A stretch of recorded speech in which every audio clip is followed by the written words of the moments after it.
Hey guys, welcome to our channel. My name is Charlotte and this is I'm Tafa. Yes, so welcome. If you're new here, thank you for coming to our channel, and we really hope you stay. We really hope you subscribe, and we really hope you enjoy and love our content.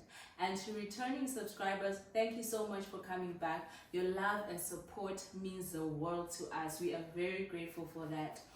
Okay, so today we are going to talk about things that we have learned in marriage. So we're basically going to be talking about things that we have observed and some of the things that we have experienced personally.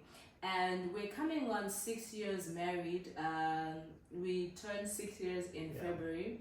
So we have learned quite a couple of things. Okay. Yeah, so on that one, I think we also need to put a disclaimer that not everything that we're going to say we are now perfectly doing them, but we're simply saying we've learned, we've observed, and some of the things we are still working on them. Yeah, so we are still going through the journey as well. Yeah, for sure. We are not yet like the perfect couple, or like we haven't like mastered it to the T, but these are some of the things that we have observed, in life, in our marriage, and so forth.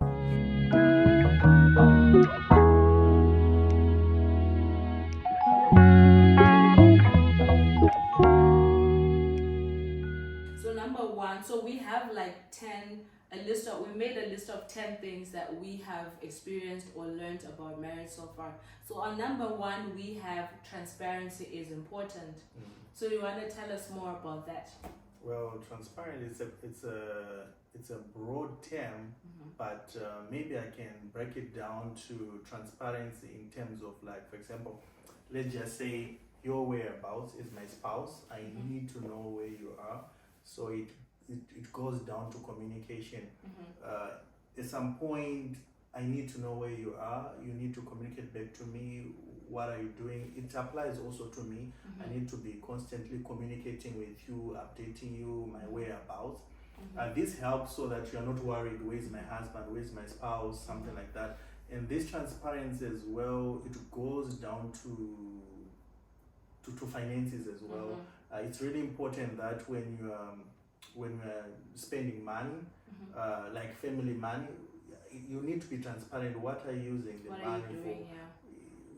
If you feel like you are going to spend something that I'm not aware of, you need to ask yourself why, and that feeling that's saying something is wrong, listen to it and rethink about it. If it's something that you think, if you talk to your husband or whatever, your spouse, they're not going to listen, or they're not going to pitch into your idea, maybe revisit it some other time and try to do. The most important thing, just do it together. Just be transparent in everything. I find that aspect of finance is the one that makes people try to do things backdoor by themselves.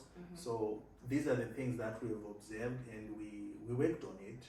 Although we didn't go that route, but we felt like at some point we always constantly want to do certain things. Like, I want to do this, she wants to do that. So at some point you would feel like, I'm going to do it by myself on the side. But with transparency and constant communication, revisiting your goals, my goals, it helped us to narrow down to a more like a consensus approach. Yeah. And I also think with transparency, if you're transparency builds trust.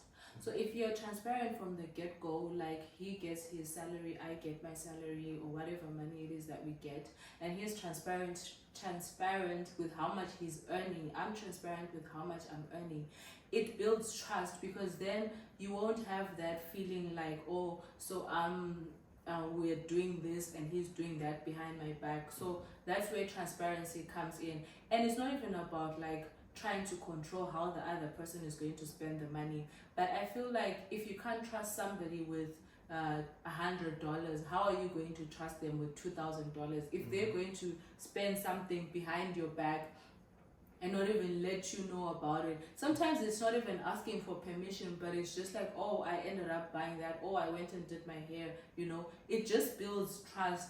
so that at the end of the day, it also helps you as a household to be able to achieve your goals and to save more, because you are spending, you're controlling, you're keeping each other accountable for your spending. So yeah. And then on number 2, we have, on that we have finances will either make or break your marriage.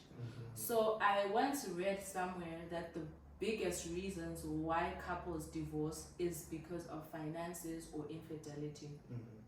So infidelity comes in on the issue of transparency, like a transparency about where you are, what you're doing, and all that.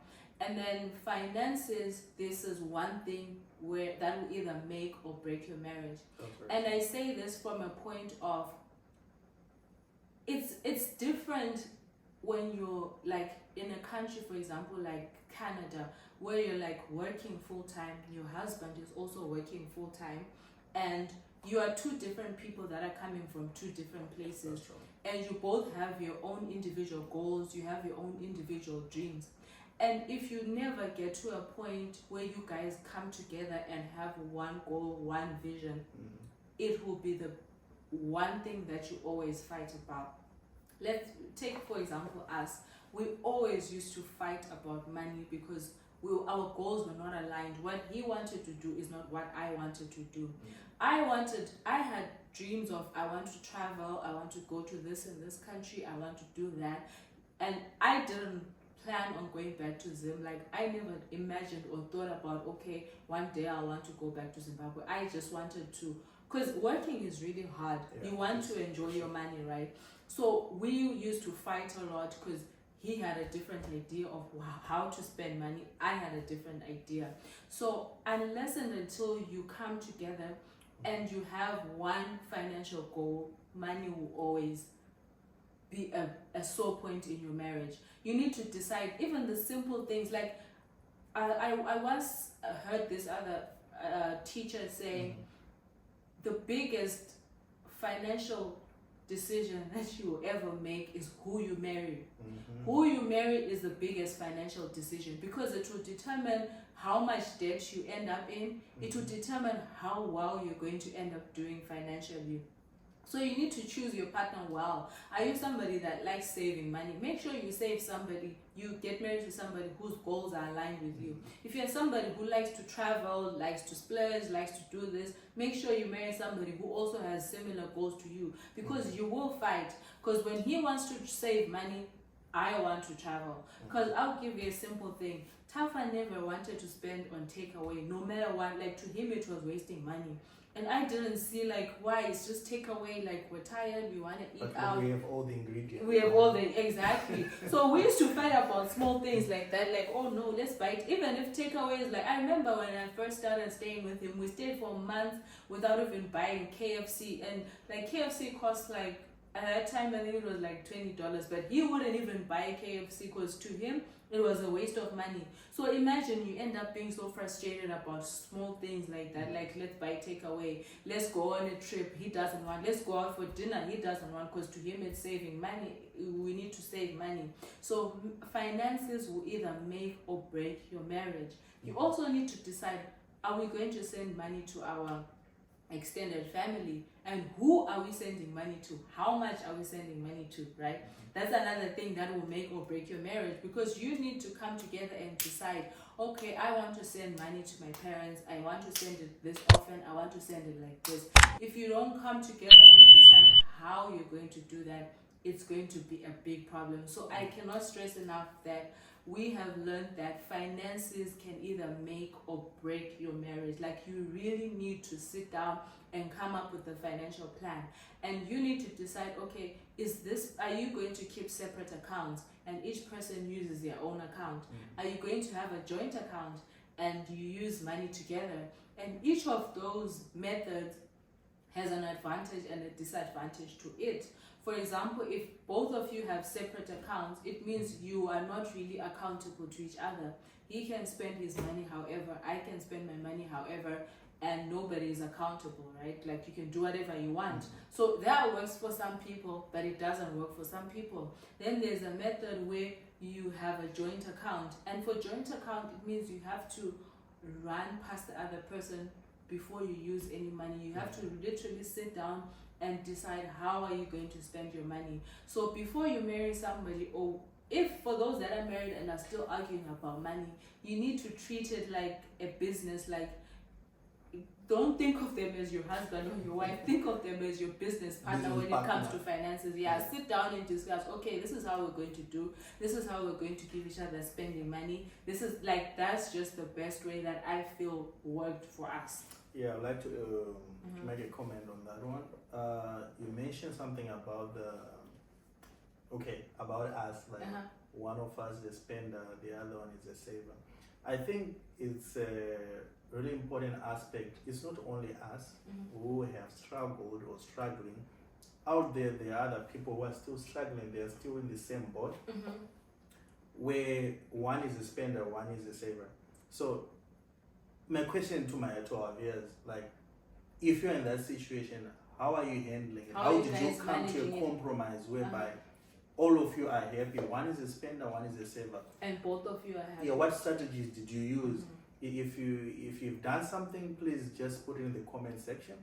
And also, this money issue, it's not only for Africans. It's multicultural. It goes across all cultures. Yeah. I'll tell you, for example, I was reading something. I forgot where exactly, but I think these were Canadians that were discussing on a certain platform.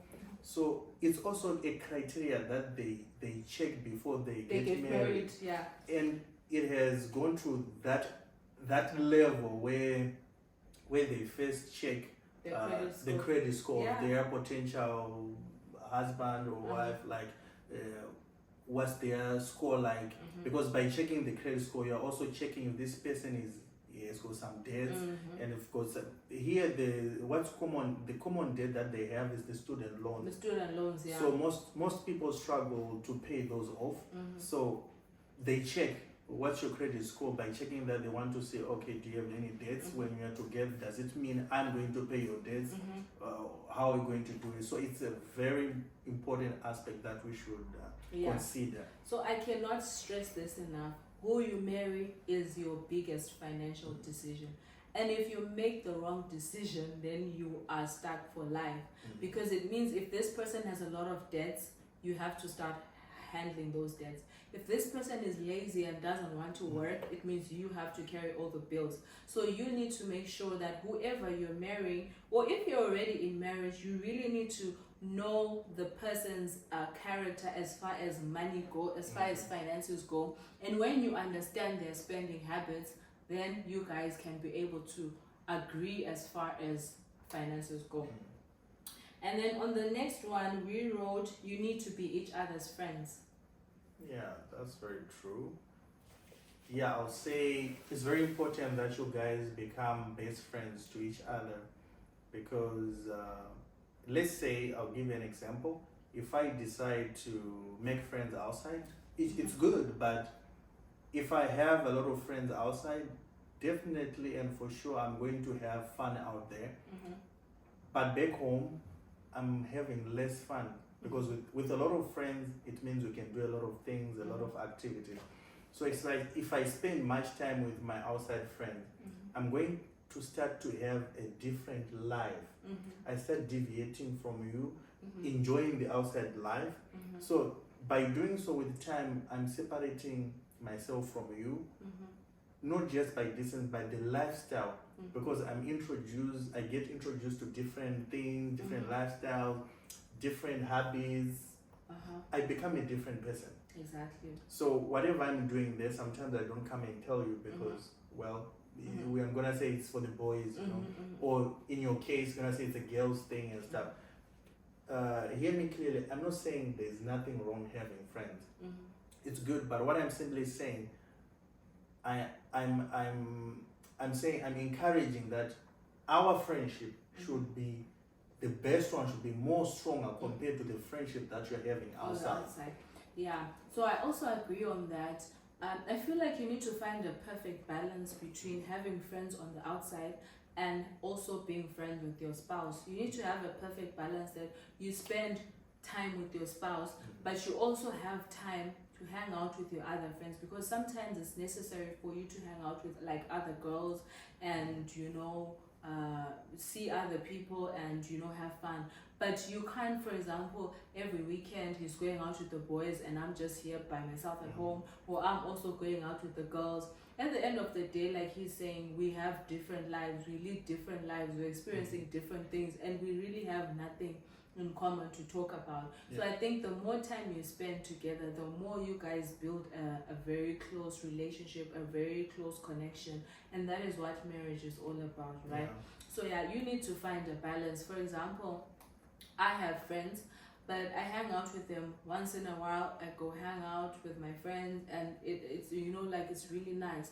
But the perfect balance would be to find other couple friends that you guys can hang out with. Like when we go out, he's got his guy friend, I've got like the lady friend. And even if it's not like that, the goal is just have a balance. Like don't overdo the friends thing, Yeah, I hope we're making sense. So anyway, if there's anybody else who's married or in a relationship and staying with their husband or whatever, how are you guys managing like being friends with your husband but also maintaining friendships, like outside friendships? Like how are you managing that, like the hanging out and that kind of stuff? You can let us know in the comments section. And also I find it even now, it's even difficult. Even if you want to, now it's difficult to make friends. I don't know why. Yeah. When we were young, it was just very easy, but now it's more difficult to make friends. Yeah. And then the next one is life won't always turn out the way you planned. Wow. So I can't stress this enough.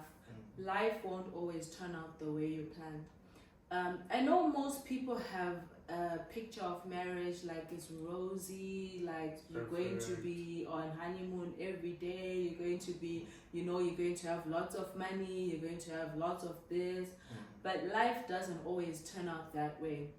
And from our personal experiences, we've realized that sometimes we may plan for things a certain way and it doesn't happen that way. So you need to be with somebody. I think something that I read, that marry somebody that you can suffer with. Marry somebody that can be there for you when you are at your lowest, because life won't always go the way you planned. You will face some illnesses in your family. You yourself might face illnesses. I'm not wishing anything bad on anybody, but life happens. You may run out of money. You may be like, you may lose your source of income. One can lose their job. You may face health issues. Like a lot of things can happen, and sometimes you would have imagined your life to go a certain way, and then life just takes a turn, and the other person needs you at that certain time. So you need to marry somebody that you can suffer with, somebody with a good character, that even when you guys are going through the worst thing that you can ever go through, you guys are there for each other. So marriage is not always like roses, and I'm not talking about, you guys will fight, you guys will go through a separation. I'm not talking about that kind of suffering. I'm talking about life situations, right? Things can happen in life. So you need to marry somebody that you can suffer with, somebody that can be able to communicate with you when they are not okay, when they're going through depression, when they're going through what, you need to marry somebody like that. And for those that are newly married, it's in those times that you guys build the strongest of bonds, when you're going through stuff, when you experience stuff. Like I'll give an example. There's a time when my on my side of the family, there were people that were not feeling well, and there were deaths in my family. Like it was just a lot, and it all happened within a short space of time. And during that time, I was very depressed. Even my health was not the best, and I was very depressed. I was not myself. I was always moody. I was very depressed. And in that time, it's his words of encouragement that really carried me through. It's him, like seeing that, okay, she's not okay today, let me make dinner. She's not okay today, let me, it's the small things, If you have somebody who understands, it's easier to make it through those times, And for him, he used to work a job that was really depressing him, and most of the times he'll come home, he's so stressed out, and he just wants to vent. He just wants to talk about his job, and at some point it gets irritating because it's like the same story. Oh, this person did this person did that. But you need to be somebody who's understanding that, okay, this person is going through a tough time and they just need to vent, you know. So you need to marry somebody that will give you that opportunity to vent and be yourself. Yeah. Also on that one, I think that's where the statement that says marry for the right reasons comes in. Because if you didn't marry for the right reasons, that person you have, the both of you will not be able to go through these sufferings. If you've married for the right reasons, you are going to stay there no matter what, because you are meant to be together somehow. It means your spouse is going to be there for you. I'm going to be there for my spouse no matter what. No matter what, exactly. And the fact that you've managed to go through one, I think couples need that one situation whereby they go through some suffering together. Once you go through something like that, trust me, you are already prepared for the next one. Exactly. You are prepared for the next one. So it's always good. It's not bad to experience those things. It helps you guys to your marriage to be strengthened. It helps you to keep going, to get prepared for the next. What I've pictured about marriage as well, you are constantly facing challenges. Well, coming from a Christian background, we say any problem that you face, it's not bigger than you. The fact that you have that problem, it means you can overcome it. Exactly. So it's the same thing with marriage. Any problem that you face, you have the resources, you have the strength, you have the environment for you to overcome it. So you just need to calm down, work together. And work. Don't take the whole burden by yourself. So you are two. That's why you have two heads. If it's too much for me, take out some of the burden. Your spouse can take some of it. Be together. It's very important that you guys be together in such times. Exactly. So that's basically what he's saying. Like what I took from what he said, like make sure you marry for the right reasons.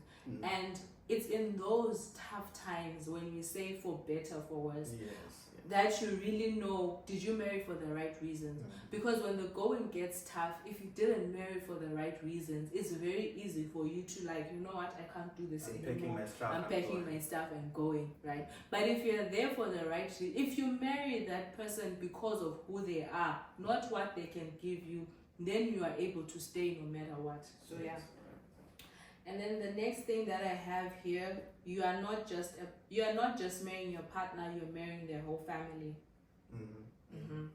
Yeah, that's very true. These are some of the things that we were told just before we got married. Premarital counseling. I didn't understand when they were explaining that. It was one of the first things that they started explaining, that they first asked me, like, who are you marrying? Thought it's just a question. I said, I'm marrying Charlotte. And then they said, no, you're not marrying Charlotte.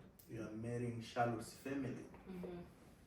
I was surprised. I didn't understand what they mean. But well, they explained that when you marry Charlotte, Charlotte also comes with a load.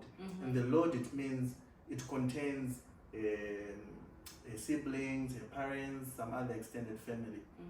So she wasn't just raised by herself. She had family around her. So it's part of her. So it means when you marry Charlotte, you also marry the rest of the family. Minu said they are going to be part of your family. So you can go to say more about it. So about marrying a family, the whole family, it sounds like something small, but it's actually very big. Because I think in one of the ladies' meetings that we had at church, a lady explained it and said that imagine, for example, Tafadzwa, I met him when he was, for argument's sake, at 25 years. It means for the past 25 years, he was living with his family, and you don't know what they went through together as a family, the things that the challenges that they face, the happy moments that they face. and then I meet him 25 years later. I also have my family that I went through with certain things and all that, and then we get married, and maybe I don't like his sister, and I expect him, okay, stop talking to your sister. Do you think it's easy for him to just throw away somebody that he's been so close to for the past 25 years? I don't think it's easy. So that's when we say, when you marry your partner, you're marrying your family, their whole family, because it's like their family matters to them. So it means kuti, for example, if when it comes to finances, if he wants to send money to his mom, we can't just be like, no, you can't send money to your mom, because it's his family, it's part of him. It means whatever happens in his family will also affect me somehow, right? So if one hack that I've realized for this whole thing to be, easier, is if you take his family as your family, and he takes my family as his family. It's not always easy for you to have that heart, but you need to get to a place where you are mature enough to have that heart. And it's in such a way, for example, if he comes and says, oh, my mom is not feeling well, we need money for medication. And I know this side that, oh, I need a new dress, I need new this, I need new that. And if we're sending money to mama, it means like I have to take away from my money. I need to put myself in his shoes, like this is his mom, and this is my mom too. And we need to send like the same way that you would feel if it was your mom is the same way that you feel for his mom. I don't know if I'm making sense. So that's when it comes, Kuti, you're marrying the whole family. You're not just marrying the person, you're marrying the whole family. So the sooner you understand that in marriage, that you can't separate the man from his family, that's when marriage will become nicer to you. Because if you treat his family very well, I feel like it also translates to him treating you well. Because I think at some point, if you are not treating his family well, he'll come to a point where he'll be like, but this person is not treating my family well. Why should I treat them well and like good as well? Because it's like I'm betraying my family. I'm betraying the family that I've known for the past 20 years over this person that I've just met. So yeah, that's what I want to say. So I think that aspect, many people struggle with it. And for sure, for us, we had an advantage that we were abroad when we got married. So we didn't face some of the dilemmas that other couples are facing, especially when they are home, their family is around, they are quite close. So I feel like some are really struggling because the family is around and they just got married, and they don't know how to manage these situations. The lack of knowledge is not only from you guys as a couple, it also goes to the parents. They also lack knowledge that these are new couples, they've never handled these situations. So some parents are supportive, they know these are new, they can also give some space, you guys know each other. But some, they're not supportive, not that they don't want to be supportive, they lack that knowledge or that understanding that these are new couples, they need some time. So to those who are parents of new parents coming up, it's something important that new couples would appreciate. If they just got married, they need some space so that they get to know each other. Yeah, they get to know each other without like too much family interference. Yeah, without a lot of, because we, like he was saying, we got lucky that, I don't know if I can call it lucky, but when we got married, immediately we went out of the country. So we could make a lot of decisions by ourselves without a lot of like family interference until we got to a point where we're like very independent. Like we just make our decisions like, okay, we're going to do this when we're ready. We're going to do this at this time. And lucky enough, our parents, both our parents were very supportive. None of them would put pressure on us for anything, right? But it's not always the same for everybody. So you need to get to a point where, number one, you set boundaries, but you set healthy boundaries, if that makes sense. Like you guys are now a new family. You need to have like your boundaries as a family. You need to make your decisions as a family, but also respecting the advice that you get. But you take that advice from both sides, and then you guys, you make a decision by yourselves, like, okay, this will work for our lifestyle, this will not work for our lifestyle. So that's what we can say. And also treat each other's families like, okay, these are my parents, I love them like this. So that's and also it's an opportunity for the new couple to make mistakes. Exactly. Because when you are apart from your family, they've given you space, you can make mistakes, and you are definitely going to make mistakes. We have made a lot of mistakes, but the fact that we were able to come out of the chaos that we created for ourselves, it made us grow. Exactly. Because each time you make a mistake and the parents solve that for you, you have no room to grow. So have room to make mistakes as a couple. That's where you quickly get to know each other. Exactly. When you make mistakes and the blame game starts coming in. So it's better to start blaming each other instead of start blaming your parents, they made us do this or something like that. So it's really important to have that chance, make mistakes, be able to come out of the chaos together, work together and come out of the chaos. Yeah. And then the next one that I have is work-life balance. Work-life balance. Wow. Yeah, so work-life balance, especially for the men, I think. Because I feel like some men tend to feel like they're the providers and that they always have to be working and that they always have to be out there hustling. But I think you need to come to a place where you ask yourself, Huti, what did my wife come for? She didn't just come to like sit in your house and look after the kids or just, hang around doing nothing. She came here to be with you, right? So I feel like as we need to balance our hustling and also being there for our family. Because like time flies, like before you know it, you guys have been together 5 years and like you've grown apart. Because also if you don't spend time together, you grow apart.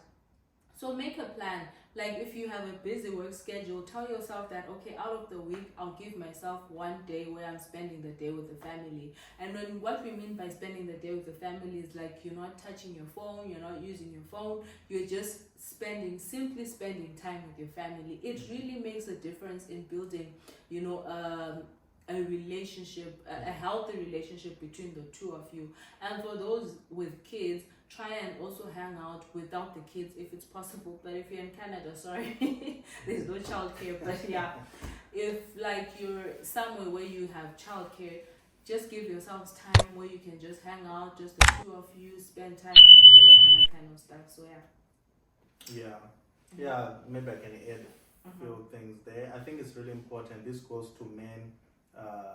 It's in us that we want to hang out with a lot of friends out there. We want to have some drinks with our friends, but this is something that we take lightly, that we think from our culture. It's more like I go out, I come back later. It's the lifestyle that is there in Zimbabwe, in some parts of the country. So I'm just coming out to them to say, guys, it's a good thing to take it seriously and try to be available for your families. Just be there, especially if you have kids. That is even more important. Be there, the children see you, they know this is dad, they know you, make a relationship. Because trust me, at some point you will lose that opportunity. And once you lose it, it's not going to come back. This is something that you are going to regret over and over again. So that time is gone. True. And then the next one is know your spouse. So I remember when I got married, the first few months, I used to like cooking meat, and he would always complain that the meat is not, what's the word in English? It's not cooked, it's undercooked. Yeah, he would always complain that the meat is undercooked, and I didn't understand. Like I would always get so frustrated because I like my meat like and he would always complain like it's not, and would always fight about something small like that. And then I would tell my mom, and then my mom was like, why are you doing the things that he doesn't like? So anyway, in marriage, know your spouse, like know what they like and what they don't like.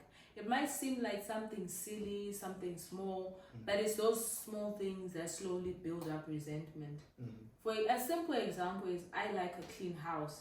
Like I feel like my life is in such disorder if things are not in order. Like The moment I walk into the house, I make sure that I'm arranging the cushions, I'm arranging the everything, like I'm just putting everything away, right? And maybe for him it doesn't matter, like he's just using everything and leaving everything anywhere, but that just frustrates me. It instantly puts me in a bad mood when I come into the house and everything is all over the house. So it's those small things, like if he knows, okay, she likes a clean house, and he makes sure that even when I'm not at home, he makes sure that he keeps the house tidy. And when I come in, I'm in a good mood and we can have fun and hang out and that kind of stuff. For him, I know that because I'm the firstborn, I got used to like ordering people around, telling people like, okay, let's do these chores, let's do that. I know he doesn't like, for example, he's not a morning person. So when we wake up in the morning and I start asking, oh, please can you sweep here? He doesn't like that. So I know that he doesn't like that. And I have found a way to manage that. So I wake up and I just do my thing. And he wakes up and he does his own thing. He helps me in his own way. And at the end of the day, we have a clean house. So it's really important to know what your husband likes and what he doesn't like. And to know what your wife likes and what he doesn't. And something like, you understand what I'm saying? And it's also really important for wives out there, is most of the husbands, they don't like this. They put their tool here. When they go, when they come back, they still want to find it. No.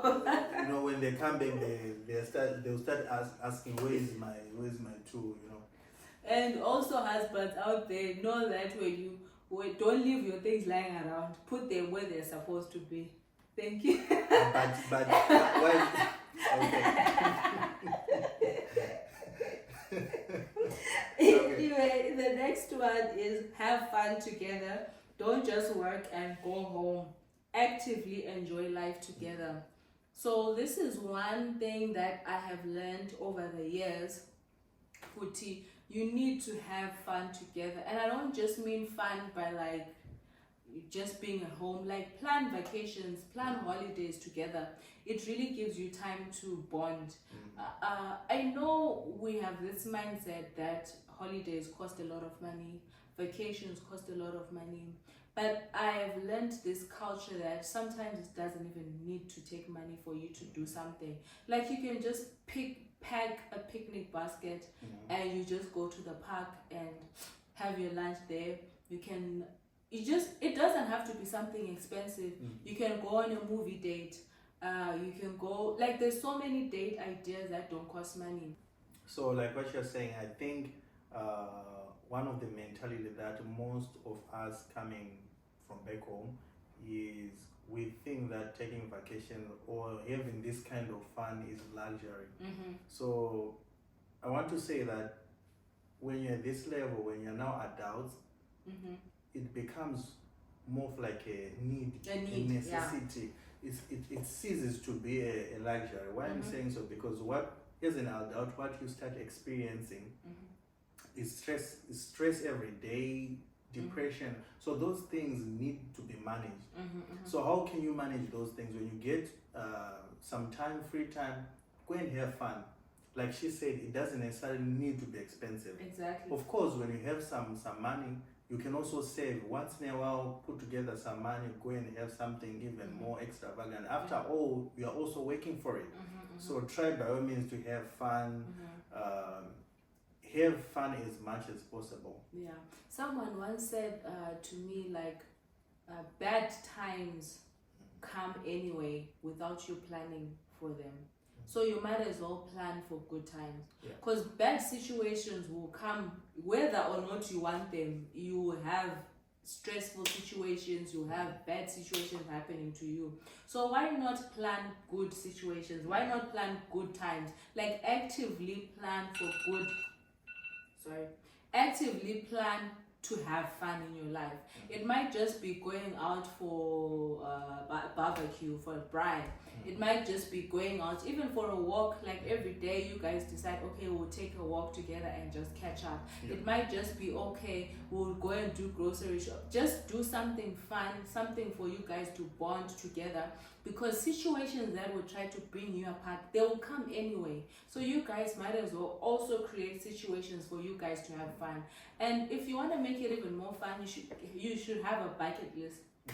like I know right now, like right now it's summer here, so have a bucket list of things that you want to do. You want to bake together, you want to go on a trip together, you want to have a barbecue, you want to host family, you want to, you know, just make a bucket list so that you have no excuse but to have fun. So just, if you do those things in your life, you will realize you will be more happier, you will enjoy your marriage more because you're making time to have fun. Okay, so the next one is support each other's dreams.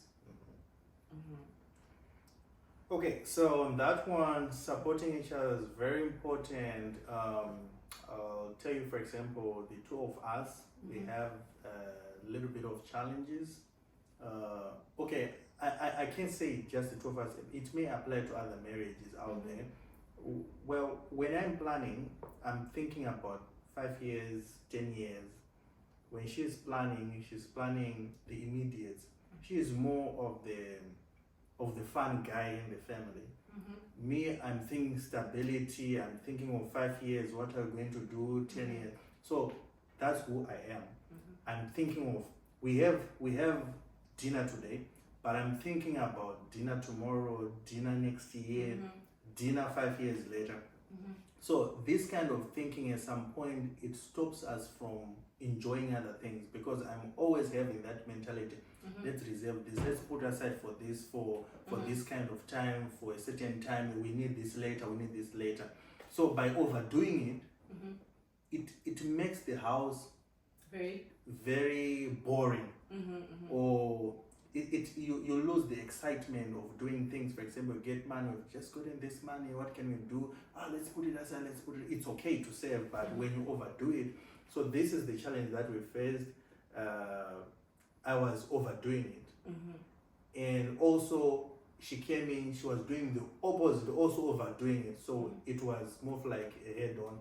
But with the time we managed to compromise, to strike almost like a balance. We are still, trying to balance it.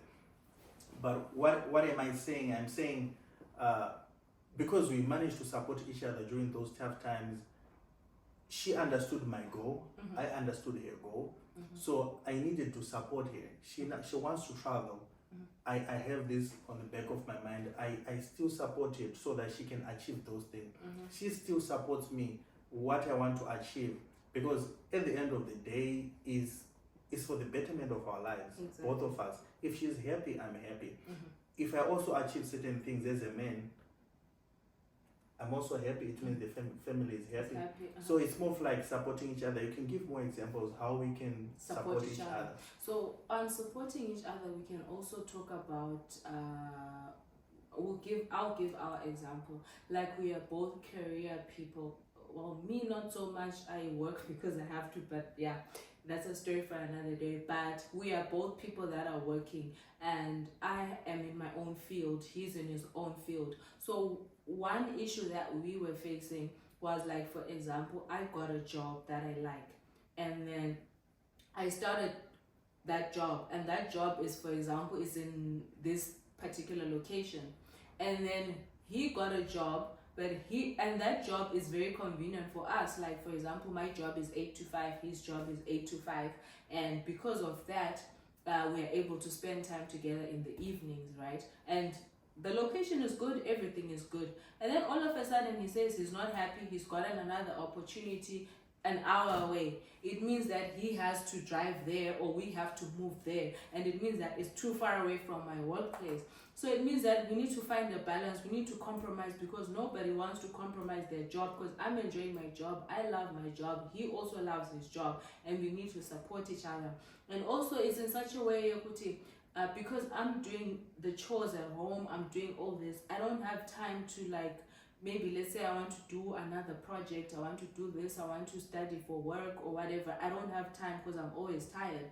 So him supporting me is in the form of, on those days, he's cooking, he's doing the chores while I'm trying to better my career, while I'm trying to prepare for my interview. So that's where it comes, supporting each other's dreams. Like, you have to constantly support each other's dreams. If this, because I remember, like, this recent position that he got recently. Like when he came to me and he was like he wants to apply it, like honestly guys, it was a long shot. It was a very, very long shot. And I remember when he came to me, I was like, oh, I saw this post at work, do you think I should apply for it? And instantly I was like, yeah, you can try. Like you don't even hesitate, just try. You never know, you might get it. And for sure he got it, right? So it's all because, or maybe the bigger part of it was because I was supportive. I know if I had been like, no, Sha, there's no way you're gonna get this job, don't even bother, you're probably not even going to apply, right? So you need to be each other's biggest supporters. Like when the other person comes even with crazy ideas, be somebody that's willing to listen and support that idea. And I feel like if you do that with each other, you guys will be able to achieve like very, very, very, very, very big things together. Because you are a team, you are not working against each other. Because if both of us do very well in our careers, we get to where we want to get, it means that we can be able to achieve our family goals even better. So yeah. A very good example is now, I'm not a camera person. Those who know me very well, I wouldn't be staying in front of a camera. I wouldn't be making those TikTok videos. I'm just trying to be supportive to my wife. She came with this idea, let's do some social media videos and stuff. Well, me being supportive, I accepted. It's for me, honestly, it's not easy for me. Me standing here speaking in front of the camera, to me it's weird. I'm not used to it, but I'm getting more comfortable with the idea slowly but sure. Yeah. But to those who really know me, I'm sure they're surprised. This guy is It doing is the this. same guy. This Java. So it comes back to this issue whereby it's her dream, it's her idea. I'm supporting her. I'm putting all the resources, all I can do to support him. And that includes me in the video. At first I've been asking, so do you need me to be part of the videos? Or I can just take you, I'll be the cameraman, I'll be what? Yeah. But look, I'm here, I'm in the camera. So this is what we do for our loved ones. But anyway, on top of that, besides, I'm enjoying it. It's helping us to bond, especially when we make those TikTok videos. You guys, you end up laughing. They would have laughed so many times. Especially when we are editing those videos. It brings us together. We start editing, we play them. Before we post them, we would have watched them maybe 10 or 12 times. Or even this video, I'm going to edit it. Later on, we watch it. So it's one of the things that is bringing us together. Yeah. And then the last one is never compare your marriage to the next couple. So this one is extremely important. I'll give you an example. Tafa here is not a very loud husband. He's not a public husband. So he's the type of husband that will not, he's not the type of husband that will post you on social media every day. He's not the type of husband that will declare his love for you in public. Like, he's not a public person, right? He's more of a private person, like he says. And then, you go on social media and you see all these husbands that are like posting their wives every day, that are like very public, and you start to feel like, okay, my husband is not doing this, so it means he doesn't love me. So that's one thing that I learned earlier on, that it's not good to compare your marriage to the next person's marriage. And also another thing, it's like birthdays. Like, he was never a birthday person. Like, he was never somebody where he takes birthdays seriously. And for me, birthdays are like a very big thing. So at some point you start to feel like, but he's not celebrating. Like, how you see those people on TikTok having all these balloons for the birthdays and all that, and you start to feel like, no, what about me? But then you realize, he loves me in his own way. Like, for example, if I'm going for any interview, if I'm going for any medical appointment, any big milestone that I've done, he's always with me. Like, when I went for my driving test, as long as he's available, he'll always be there for me. Like, he's the first person that's there when I walk out of that driving test. Either I failed or not failed, he'll be there waiting for me, like cheering me on. And I feel like that's how he shows his love. So if you try and compare your marriage to somebody else's marriage, you will be very unhappy. Know your spouse for who they are. Know how they show you love. Like, they may show you love in ways that are not shown on social media.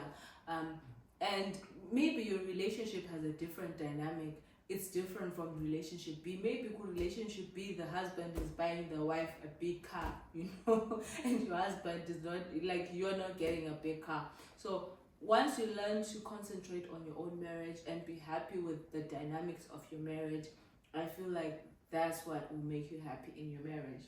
Yeah. Maybe I need to bring that saxophone guy here in Canada so that I can up my game.